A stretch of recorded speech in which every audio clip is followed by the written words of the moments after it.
Welcome back to Moskow Fine Arts. I'm back in the print shop. So tonight I'm cutting a circle mat for this guy. You remember this guy. So to cut a circle mat, you need to have a circle mat cutter.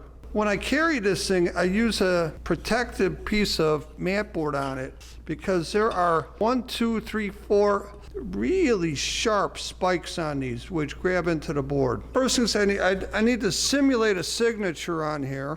The signature is part of the image, A, P, D, M. So I'm gonna measure across this thing, including the signature, and leave an appropriate space at the top. So my circle cut will be bigger than the plate. 6 3/4, that's good. It's a little bit over 6 3/4, but I'm gonna just do it at 6 3/4. So now on my cutter, I use this scale here, and I'm gonna bring that to 6 3/4. Then I'll lock it down.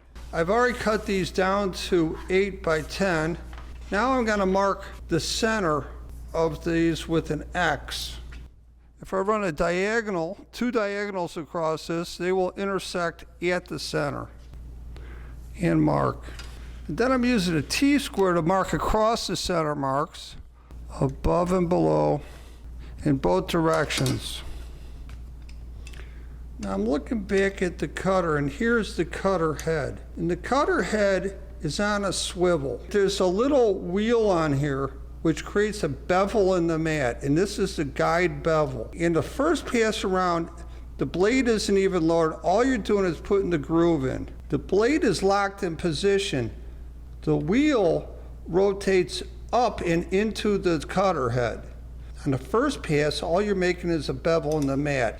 The second pass, you notch it up one, and the blade starts cutting into the mat. And then on the third pass around, that's why they call it a 3-step, you push it all the way, and the blade is cutting all the way through the mat. This is my slip sheet, and you can see all the circle cuts I've done with this thing.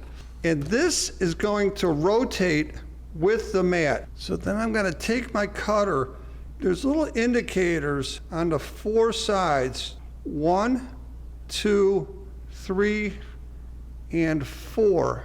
So I line up the little arrows with my lines, and then I'm pressing in with the cutter, and those little nails or pins are actually sticking into the mat.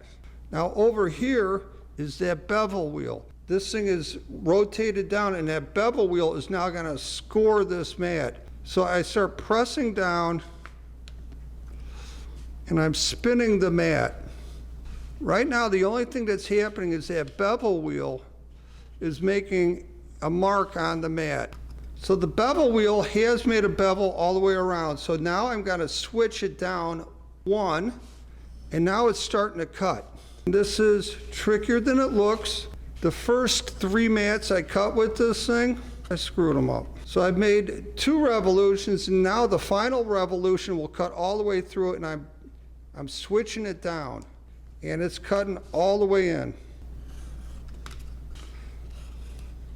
And spinning her around. We have made 3 360-degree rotations with the Logan cutter. And now, out she comes. And she lifts right out. So now we'll take a look with the print. Oh, that's about right. That's perfect. And there you have it. That's how you cut a mat with the Logan circle cutter. If you like circular prints, hit the like button. Visit me at my booth at the first Saturday Makers Market. My social media links are down in the description. And please, subscribe. We'll see you the next time on Moskow Fine Arts.